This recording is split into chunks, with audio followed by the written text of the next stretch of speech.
What's doing? Guild leader here. So in your next life, you want to be a rogue, eh? Well, it ain't all coin purses and gemstones. If you ain't quick with your fingers, you got eyes in the back of your skull, you'd be crawling back into a suit of armor like it was your mother's womb. If you're a delver with true grit, old guild leader has a few tricks of the trade for you. Alright, so we're going to cover a couple things here. First, we're going to talk about building a squire kit. How do you want to play rogue? What stats are important, and which daggers are best to use with which stats. After that, we'll cover up strategies. How you're going to want to play at the beginning of a wipe versus how free you can let them hang once you've got a little bit of coin in your pocket. Alright, so let's get into it a little bit.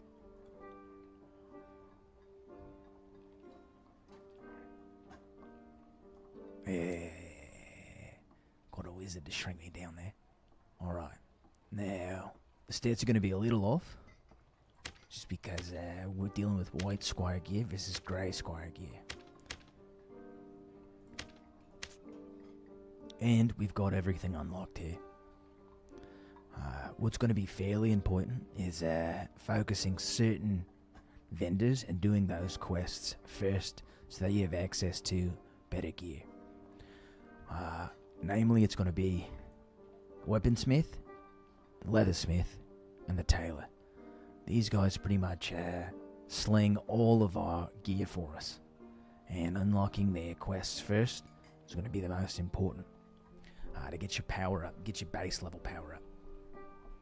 Now, typically in previous wipes, what they've done is they've released quests every couple of weeks. New quests will come out.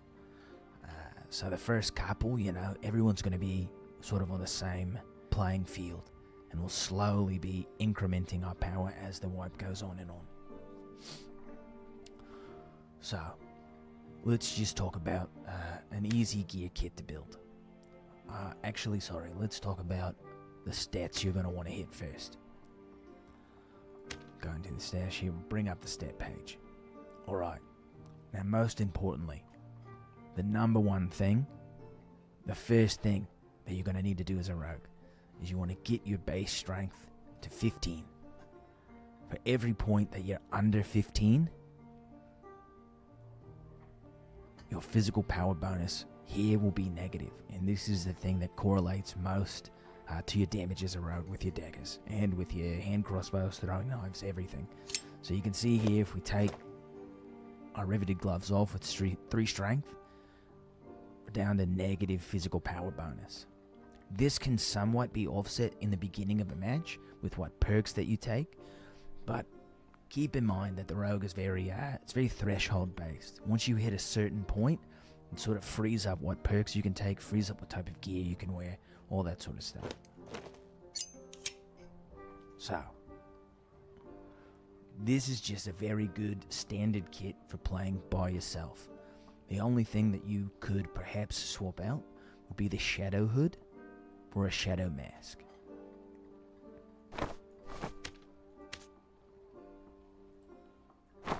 We'll show what the difference in stats are at white level. So we can see that the shadow mask has quite a few stats on it. We'll give a quick overview over each piece of gear and why it's important. Shadow mask, no head protection, but also no negative movement speed. So this will keep you quick on your toes in the dungeon. Very good to have. The agility, the dexterity add a lot to our action speed here. You can see if we take this off, we lose about 3 to 4%. 3 to 4% is not going to make or break a build, but all of this stuff adds up together. So that's what's important to think about. Riveted gloves, you're going to be running those a lot in the beginning until you can get a higher level shadow mask or higher level wanderer attire until you can get that strength score up. Then you can start running leather gloves. And leather gloves, will show me here.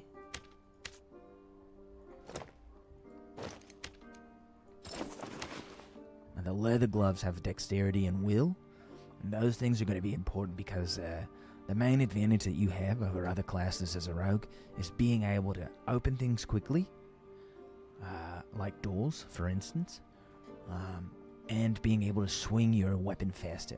Daggers, while they are relatively low on damage done, are effectively some of the highest DPS weapons in the game, which makes sense because they are the shortest range that you have access to for weapons, really. Now, a lot of your success in the dungeon is going to depend on hitting your stabs, but that's true of everybody.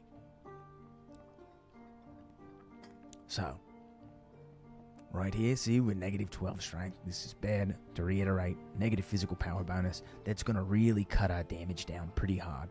However, this does give us quite a bit of action speed. And for the next most important thing, an easy trap to fall into as a rogue is building for magic damage and stacking your will. This is somewhat of a mistake. Now, the way poison weapon works, let's bring up the perk here. Its scaling is half. That's what that 0.5 means. Each stab that you do to an opponent is going to apply a debuff to them, and that debuff is going to give them ticks over time of magical poison damage it does to them, and cut their healing. Now the problem with this is that some of the other classes have very high will, and will is a stat that affects your buff and debuff duration. Now those things are only independent of you. You can't negatively affect someone else's debuff duration. So some class like a warlock, a cleric, barbarian, or wizard, they're gonna have a high debuff duration skill stat, and what that's gonna do for you is that's gonna make it so that you're gonna need 2 stacks of poison weapon before they start receiving the negative ticks. The first stack will clear very quickly, and so it's possible that the first stack can clear before they even receive a tick of this damage. This is why building into will, building into magic damage is a relatively big trap. Also, let's consider the big point here is that to deal this type of poison weapon damage, you're going to have to hit them with your weapon. So the stat priority that you're looking for here on what's like best in slot for a rogue, true damage, mate. It's going to be true damage. True damage, HP, move speed. Now, some people might say move speed more important than HP. HP is just going to keep you alive. The longer you stay alive, the more opportunities you're going to have to take advantage of a situation or get out of a bad situation. This is why, in my opinion, HP is key. Also, consider how you're playing if you've got the Shadow Hood on. No head protection means that you really have to guard your head, which means ducking, bobbing, weaving, moving around quickly in the dungeon. This is going to add to your movement speed, but it's not going to protect your head. It's not going to keep you safe. So later on, we might slot different items here. Now, if you just want to play quick, sneaky, you're looting the dungeon up. You don't want to spend a lot of time. You're not looking to try to get into a fight if you can avoid it. Shadow Mask is what you're going to want to use. Alright, so we've covered gear a little bit. The reason why we're running Wanderer's Attire versus other things, Wanderer Attire just has a lot of stats, very low negative move speed here. Some of the other things that you can consider, the doublet has a lot of dexterity. The Wanderer's Attire has a lot of agility on it, but not the Wanderer Attire, but the Marauder's outfit. Now, a high-tier Marauder's outfit, like you can see here, the move speed penalty is offset by the natural agility that you're getting. So, this becomes very good to use at about an epic or legendary or unique level. Because then you're losing less movement speed than even using the Wanderer's Attire. However, getting dexterity and strength, 2 very crucial stats. Early game, we're probably going to be seeing a lot of use of this. Something else to add for your builds in the beginning, it really depends on what mode of game you're playing. If you're playing with buds, if you're playing duos, if you're playing trios. Movement speed becomes less important the more people you have in your team because you're going to be playing around them. HP becomes more important because there's more sources of damage that could potentially kill you. So it's something to consider when you're going deeper into the dungeon with your allies, with your mates. What I would most likely do is I would swap out loose trousers for cloth trousers. Cloth pants. Yeah, cloth pants.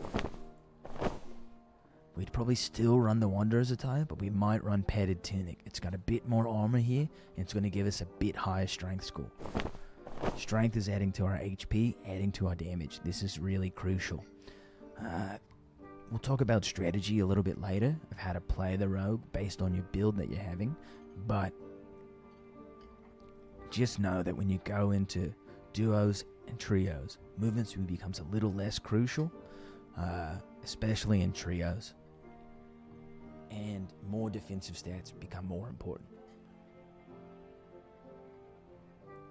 Pretty much everything that we fight against is going to be able to 2 to 3 shot us. Almost always as a rogue. Almost always. And that's going to put us in a bind if you find yourself in a bad position in a fight. Alright, so now let's talk about the different daggers that you could possibly use. Go back to the squire here. We've got a big selection of daggers. Castilian, Chris dagger, Rondel dagger, Stiletto. Now, each of these has different swing patterns. The swing patterns matter a great deal because they're affected by your action speed a little differently.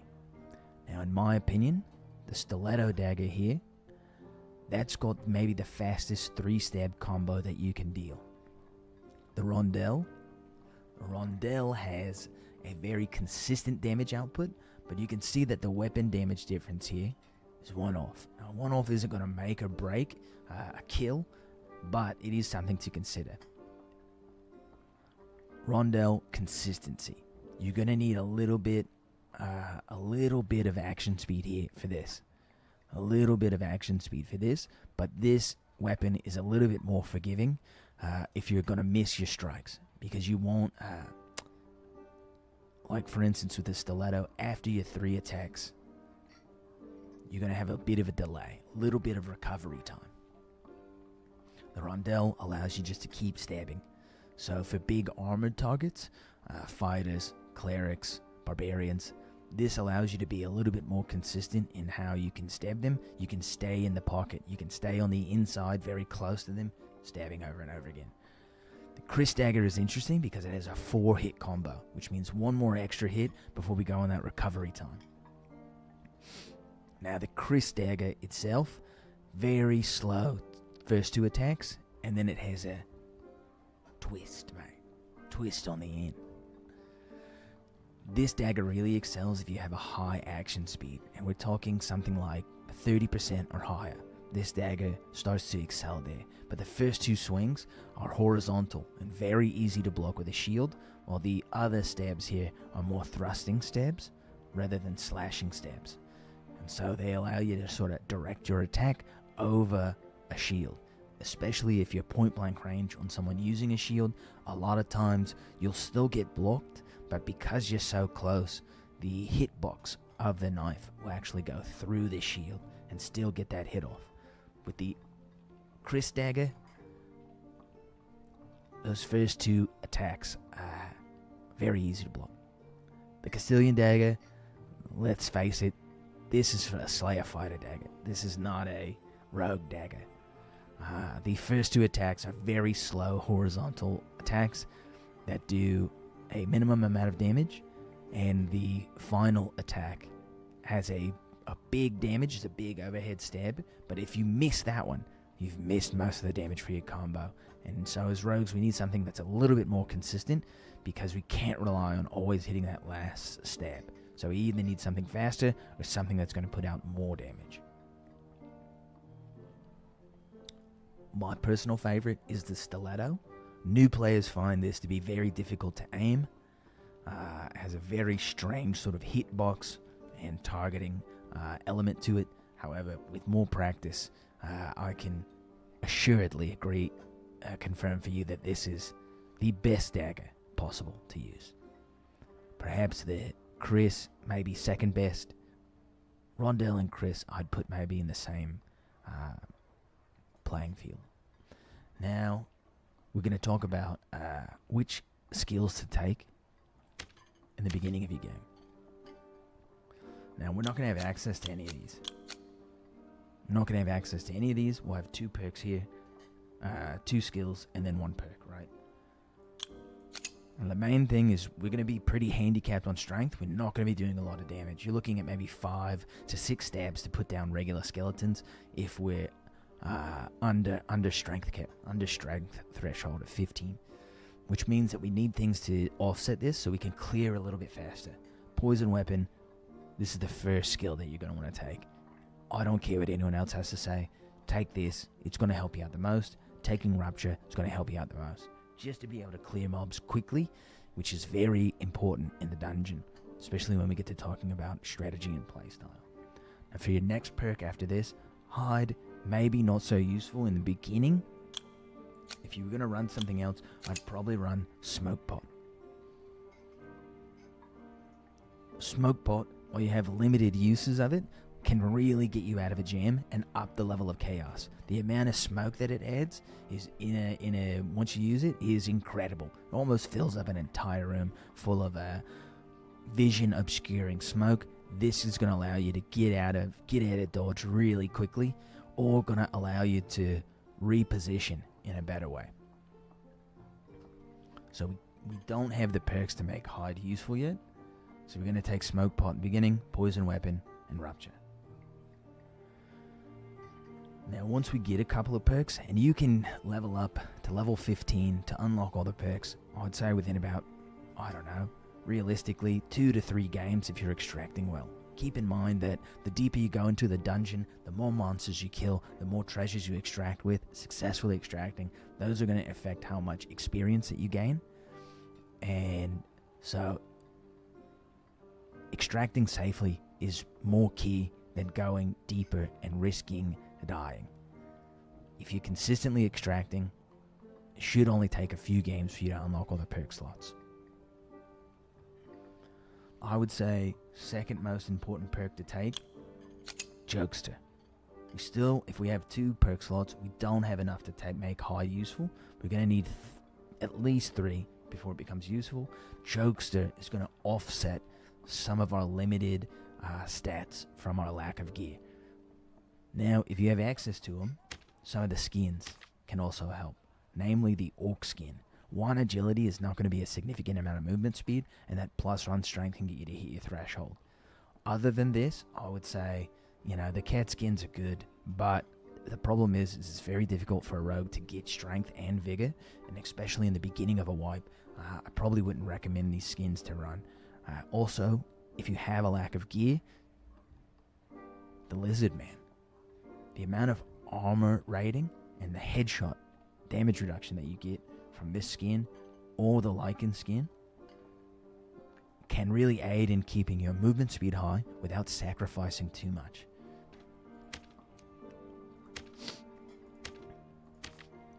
Now, once you have the other perk slots available, we're up to 3 now.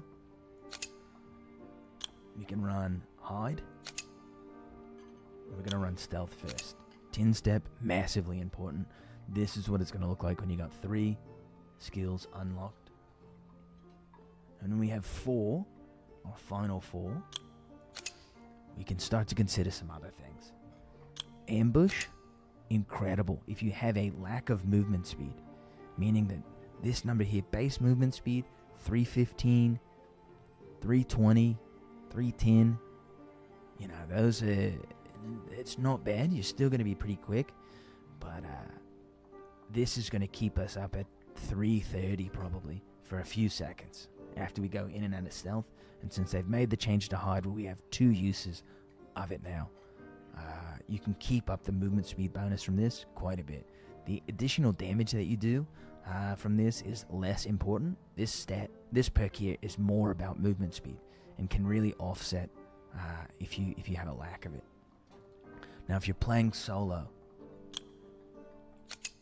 Creep, absolutely king.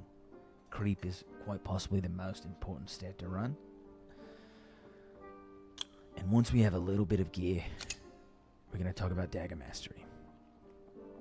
Now, the reason why I probably wouldn't slot Dagger Mastery if we're running Squire kits is because 15% physical damage bonus on a weapon that has, 18, 19, 20, 21 weapon damage is not really going to add a significant amount of damage to our attacks. This becomes better when we have a higher physical power bonus.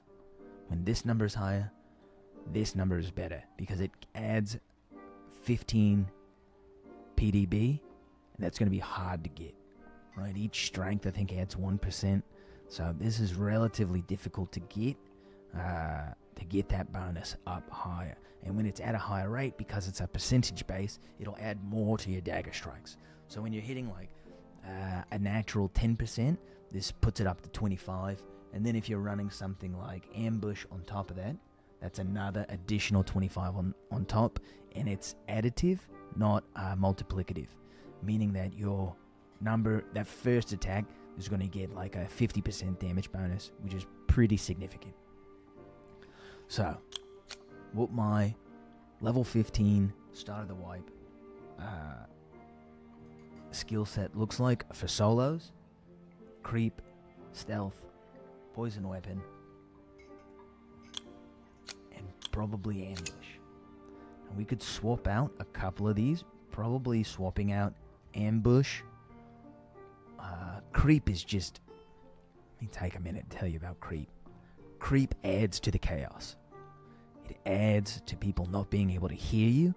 It allows you to move around the dungeon relatively safely and to get the initial advantage on other opponents. Now, you can pretty much get almost on top of someone without them hearing you. Otherwise, when you're crouch walking, we should talk about the Lightfoot boots a little bit. Lightfoot boots are the quietest boots, seconded by lace tennis shoes. We're pretty much only going to run those. This alone is going to allow you to move around modules, around other players. If you're one module away, another player's in the next room over, he's not going to hear you creeping around. He's not going to hear you at all. He's only going to hear you in those last couple of footsteps when you're about to pull your daggers out and shank him. Also, when you've gone invis, maybe the enemy player's on high alert. He's seen you. He's seen signs of you. He's looking around for you. This is also going to keep him from knowing exactly where you're at. Better players know how to listen for footsteps. They know how to hear and listen around for a rogue. They're used to it. So this keeps them guessing all the time. The high movement speed here, this is what a starting build's going to look like. Now, when we play with other players, all of this is going to change to some degree. Jokester may become important. Talk to your lads, see what sort of stats they need. This becomes relatively important.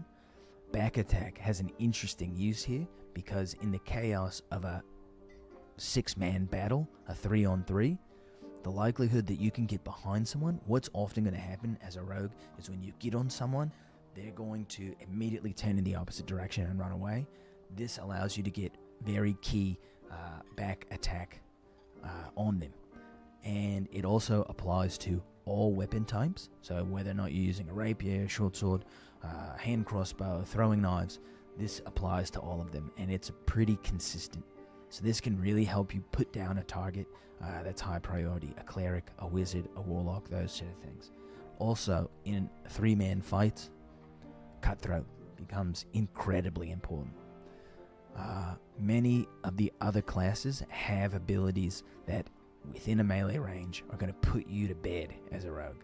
We're talking magic missile on wizard. We're talking the spread shot, multi-shot or whatever on ranger, the shotgun ability, as well as get out of jail abilities from the warlock or shape-shifting from a druid. These things will truly allow you to secure the kill on the target or prevent something like a cleric from healing.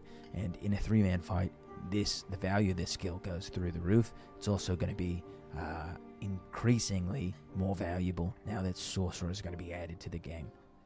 Another class that's reliant on cooldowns, skills, and spells. Weak point has its place. Some people favor this ability. This is going to be, it changes your playstyle up a bit. It means that you're not going for that high priority soft target in their backline. It means you're going for their front line. You're helping your fighter, your barbarian in your team, finish a fighter off. Something like this can really help, but it changes our playstyle a little bit. It means that we're playing off of our front line. We want them to initiate first, and then we're going in next.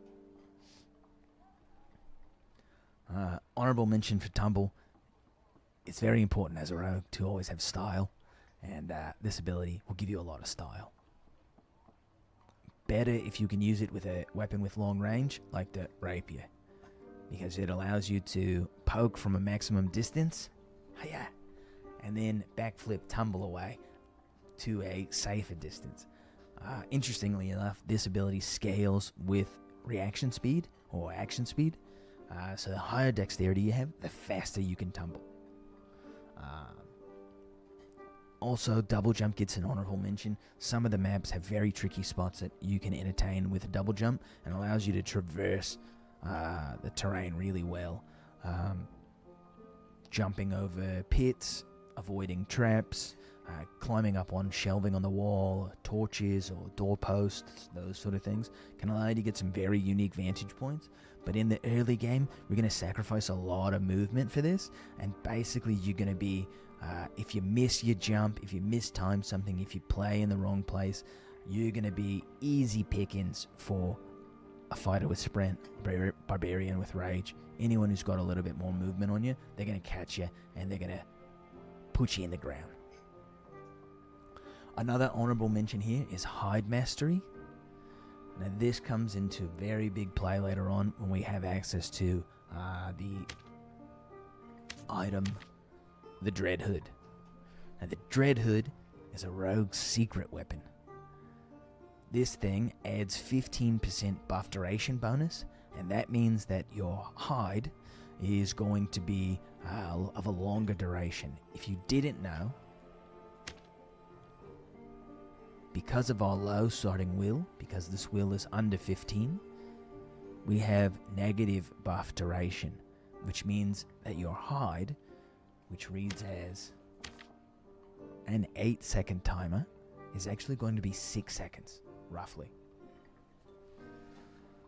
So with 15 will, and with a Dread Hood on, you can increase the duration of this, so that your extra charge of hide, your second charge of hide, is going to be available after you come out of the first one, and they're going to recharge relatively quickly so that you can hide a lot more often. Now in team play, this allows you to get into position much better and stay hidden for longer. It adds to the confusion. It prevents other players from being able to track your position, and prevents them from being able to predict when you're going to be pushing your advance. Thrust also used to be more important when PDR is higher, but again, just remember that this affects our play style. This means that we're hunting higher armored targets, typically in unison with something like weak point. Cutthroat, less important when fighting against fighters, less important when fighting against barbarians, but there is an interesting action between a barbarian who's primed their Achilles strike, where if you hit them with a cutthroat, it will remove their Achilles strike from their weapon.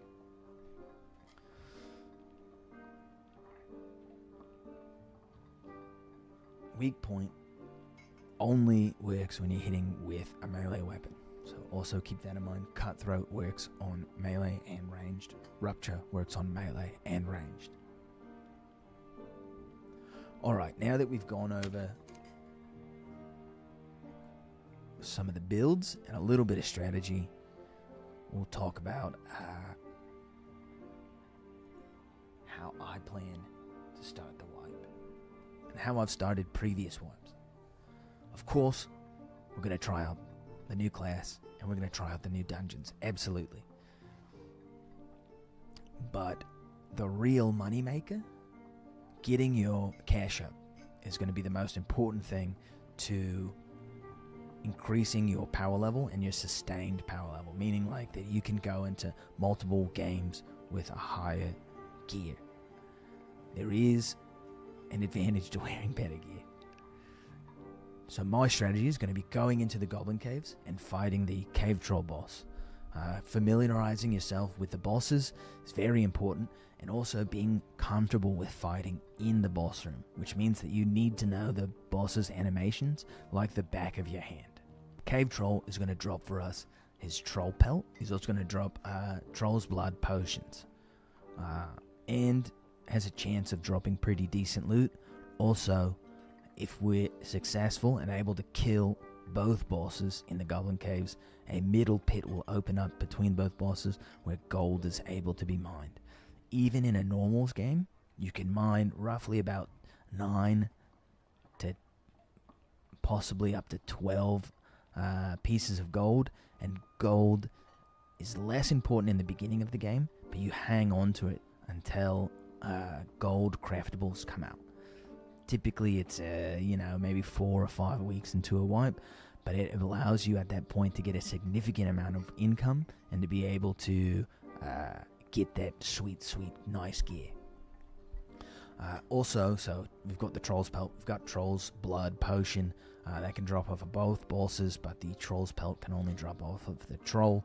The cyclops is going to drop cyclops rags, which are going to allow us to make the best pair of pants for pretty much every class in the game. Pardon me here. Nah, Taylor. The Brave Hunter's pants. These pants have so many stats on them. 4 agi, 4 dex. Absolutely insane. Being able to craft these as soon as you can is going to also allow you to have an advantage in gear, or be able to make some money quickly. Now the gold gear, a lot of it, I wound up last wipe just selling the gold that I was making, or using it to craft Grim Smile rings. Grim Smile rings, again, just a lot of stats on a ring, strength and vigor. It almost allows us to build completely. If we have 2 Grim Smiles on, we can almost build completely into either hit points or dexterity or movement speed with the rest of our kit. So farming the troll, relatively easy, short game duration, meaning that you don't have to spend a whole lot of time. And if you're going into normals, going into squire kit, you're not risking a whole lot. You can kill the troll and net quite a bit of money, either from troll pelts, the troll pelts are used to craft gold coin bags, which are valued very highly at the beginning of a wipe. We also have to consider that the further we go into the wipe, things like the unlocks for specialty doors, the keys, mystical gem, and gold security items like gold coin bags, gold coin chests, those sort of things, become less valuable the further into the wipe we go, but they retain their value for a really long amount of time, especially the gold storage ones. And this one, just easy to get, even the very last day of the wipe. We can see that they're still worth about 2,500 gold. So early in the wipe they were up to 1.8k and then stayed around 5 to 6k for quite a while.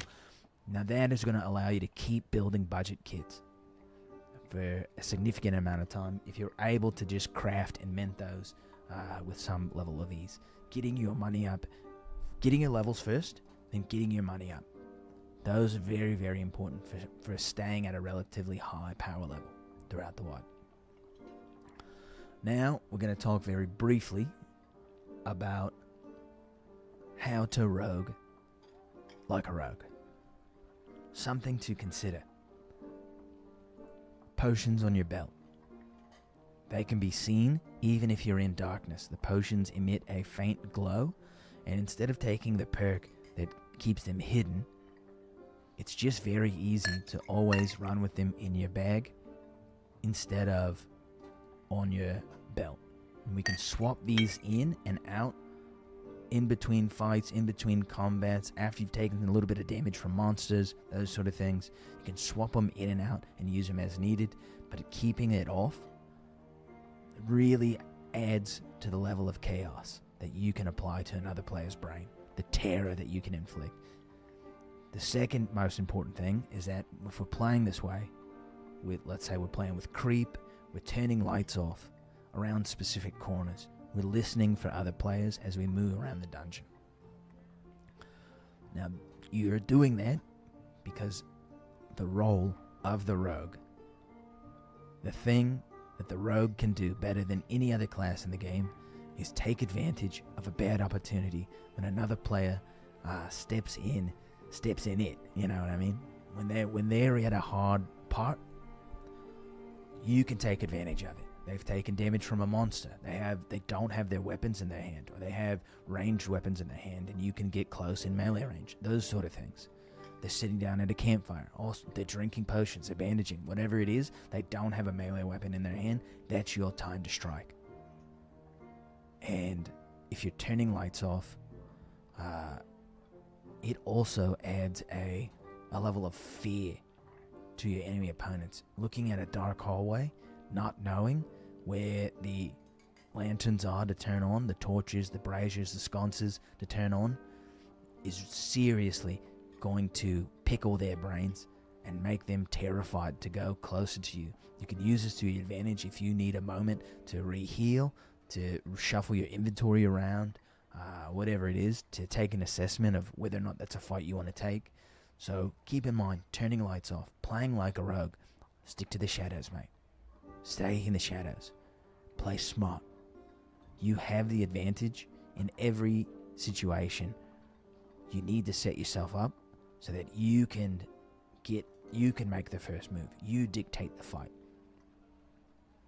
Most of the other classes are just going to want to run at you. They're just going to want, as soon as they see a rogue, they know, if I can get him in my hands and give him a couple bruisings, he's going to go down like a sack of potatoes. If the lights are off, they'll think twice about it. This also means that you're going to have to get good fighting in the shadows. It's a particular skill set that only can be practiced in the dungeon and requires a bit of time to put in.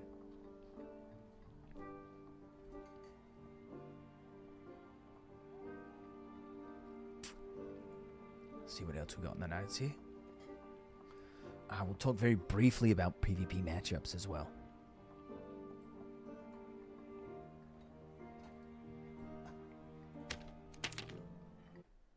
Let's go back to the character select. Alright. So here we go. Fighter. Tanky boy. Now if you see a fighter equipped like this, you know he's base kit. You know he's not got a fucking helmet on. He's not got a helmet on. He's not got any of that heavy PDR stuff. He's gonna get shredded. It means that you can fight him one-on-one, man-to-man, and to be able to out-DPS him because of how fast the dagger attack speed is compared to him.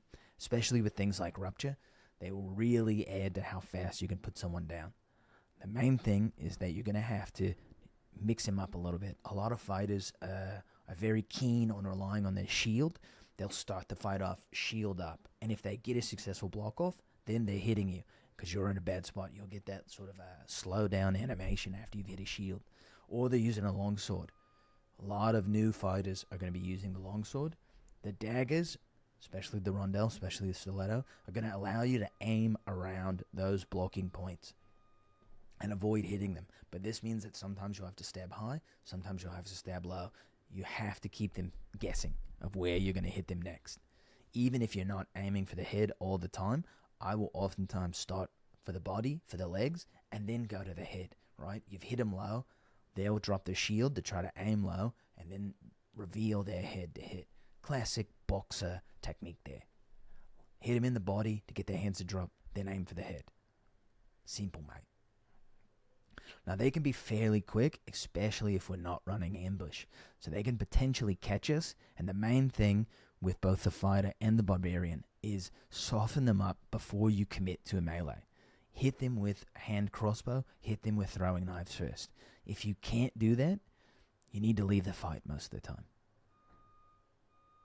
Simple as that. For the Barbarian, you just heard it here. They're fast. They do a lot of damage. They can outcompete you in damage if they hit their shots. Most of their weapons have very limited, they have a sour spot the closer you are to them. So once you're in tight, you have to stay in tight. If you have the move speed, it's one of those things where you've got to feel it out. A well-geared Barbarian, you're looking at maybe 6 hits or more to put them down. So the more you can soften these targets up from range before you commit to a fight, the better. Also, when you hit them from range, they're going to be more likely to back off and drink potions, taking their weapon out of their hand and giving you an opportunity to catch them while they're bandaging. Also very important. A fighter will switch to a bow, switch to a crossbow. That's a good time to engage, because if they miss that crossbow or bow shot, it allows you to fully commit to melee. And this requires you to do a little dipping and diving as you're going in for the push, but that's how you want to play it. Same thing with the Barbarian. If he's chasing you, he's most likely going to switch to his throwing axes, and you'll hear that sound.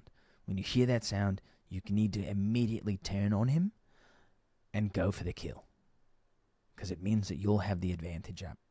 Now, other rogues, this is a mirror match. Just good luck out there. Maybe if you're lucky, you give them the sign,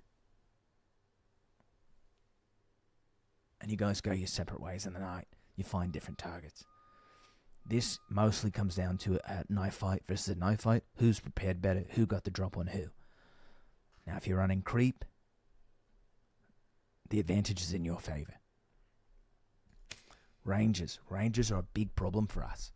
Basically, we'll win a lot of times in a close melee, but they have a lot of tricks to keep you from getting into melee.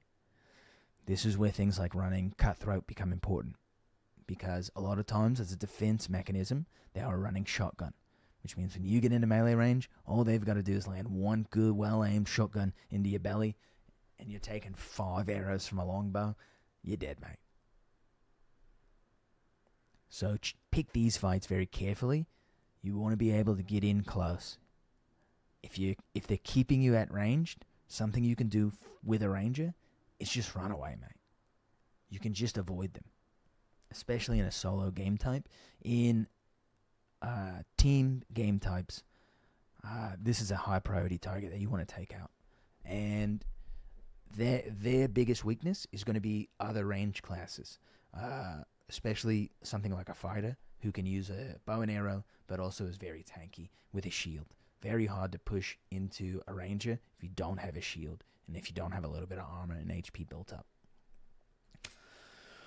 Wizard is very similar to a ranger, meaning that they have a get out of jail, like kill you in melee ability. They'll point blank you with magic missiles. Running cutthroat here, very, very important. Otherwise, I would recommend softening them up. A lot of wizards run things like the arcane shield and ignite on their weapon. They can actually outcompete you in DPS, especially if they've softened you up with a couple of range spells. This is going to be another case where you need to choose your fight well. You typically won't see them much in solo game types. You'll see them with a team. This is a high priority for you to get, and things like hide mastery can really mix them up of where you're at. Once you get on top of them, you need to finish them off. Do not let them get away. But sometimes just the threat of you going stealth can distract them enough from the rest of your team so that they won't, they'll be more focused of trying to make sure that you can't get to them. Now keep in mind they have things like Light Orb. Light Orb will reveal you in stealth and prevent you from going stealth around it. Also your allies, your allied wizards, their Light Orb will do the same thing to you. So they have a lot of anti-rogue techniques. The Ranger also has the tracking ability to be able to see where footsteps are. So don't think that just by being invis, this guy doesn't know where you're at. A lot of times he's still going to know where you are. Which means that when you go for that strike, you need to be fast about it. You got to be on him. You got to stick to him quick. You have a very short range in that cutthroat window. It's 2 seconds. And a lot of times that cutthroat adds a bit of confusion in. When you hit him with it, The player's wondering, why didn't my ability go off? I'm silenced. And then by that time, they should be dead. Cleric is a bit of an easy one for us. I would say this is really the only class that we counter well. That's only because a lot of times they're healing their teammates, or in a solo situation, clerics are incredibly kiteable. They're very slow. Typically in a solo situation, they're going to be running Judgment, which you need to avoid. You need to bait it out, or keep enough distance between you so that you can get away. Judgment slows you by a terrible amount, and then also hurts quite a bit. So if you get hit by a Judgment, immediately go on to the recovery, get away from him, heal back up again, go for the engage afterwards. Try to get him to where it's on cooldown. If they're running Smite, however, you can simply just wait out the timer of Smite. Easy enough. You hear that sound? Swing! Whatever it is, just wait out the timer for it. You'll see a glow on their weapon. When the glow falls off, you can go back in for a re-engage. You have a limited window, maybe about 10 seconds before it comes up again. So just keep those things in mind. They've pretty limited damaging spells, but their Flash of Light, or whatever it's called, Holy Flash, whatever, does have a pretty big AoE that you'll need to try to avoid when pushing. A lot of times they'll either do it behind you or in front of you. It's just something you're going to have to pay attention to where they're looking. And if they have their spellbook out, it's the time to push. That's the time where they're the weakest. They're not going to be able to hit you too hard just with that Judgment. Again, so a bit of a tricky one, but with Cutthroat, you can counter these guys pretty well. Bard is another tough one. Typically, we can out-DPS them in melee under one condition. They have a debuff song. If you hear that, their flute's out, and you get the Shriek of Weakness debuff on you. You'll notice it above your character icon in the bottom left of the screen. That's going to stay on us a long time because we have that negative to debuff timers, which means that it stays on us longer than what the actual skill says. So we need to wait that out. If you fight a Bard while you have the debuff on you, you're dead, mate. He'll cook you in 2 shots, no problem. Otherwise, you can out-trade him with your dagger. He's got some ranged ability, able to use a bow or a crossbow, survival bow or a crossbow. So it's just one of those things where you have to kind of play it by ear against the Bard. Warlock is another tricky one because they're also typically very fast. And the longer you're in a fight with a Warlock, the worse it is for you because they're going to be able to heal off of monsters. They're going to be able to heal off of damaging you. So it's a class that you need to put down quickly. And if you can't, you're going to have to try to take a full reset. Try to get some space between you and them and go for the full reset. Also, Cutthroat will remove Blow of Corruption from their weapon if they've activated it. Very much like the Barbarian's Achilles Strike. So again, Cutthroat here will keep them from going into Phantomize mode for a couple of seconds, allow you to try to secure the kill in that couple of seconds. And I do believe our Poison weapon will do increased damage when they are in Phantomize mode, but I'm not exactly sure about that. Druid is also a tough one, but to be honest, there's not a whole lot of very good Druid players out there. Now, something for you to consider when fighting the Druid. If they're in bear mode, it's going to be tough for you to out DPS them. They have a very high HP threshold and deal a lot of damage. So when they go into bear, we rely on our hand crossbow and our throwing knives to build up poison stacks, keep them from healing, and to slowly whittle them down. When they're in Panther, you need to try to out-trade them in dagger mode. So don't be caught with your hand crossbow in your hand while he's switched to Panther mode. Something else to consider is that the Druid, because of their superior movement speed, their ability to double jump, triple jump, quadruple jump around a room, turn into a rat mode, go through a window, all that sort of business, basically allows them to choose the fight or get a reset when they need. So if you have the opportunity, if you're not able to catch them, immediately go on the recovery. Make sure you're at full HP all the time when fighting them. Again, you can soften them up from range first before you commit to melee. Play them kind of like a barbarian or a fighter. If they spawn a treant on you, kill the treant immediately. Otherwise, that summon has a tendency to pin you in a corner, or get some supplemental damage on you in the middle of a fight if you've lost tracking of it. And, lastly, this brings us to the potential sorcerer. I don't really know what to expect there, but it is another spellcaster who's likely going to have a high level of movement speed from not needing a spellbook in hand when they're casting spells. So this means Cutthroat. The value of Cutthroat will be going through the roof this next wipe, lads. So, the key things of Rogue: you're an opportunist fighter. Play like a rogue. Add to the overall chaos in the dungeon and try to take advantage of people when they're at their weakest moment. Now, if you need any other advice, I'll respond to anything down in the comments. Feel free to give me a shout out anytime or catch me on Twitch. Anything. I'm here for you guys. My goal is to make sure all of us as rogues are risen up, because in my opinion, it is one of the more difficult classes in the game to play well. I don't really care what anyone else has to say. We're cowards, we're sneaky. Yeah, right, mate. Try it for yourself. You'll see. Try it for yourself and take Guild Leader's lesson to heart. Then your pockets will be filled with riches, mate. And your inventory will be so abundantly overstuffed that you'll never be able to run all the gear that you have.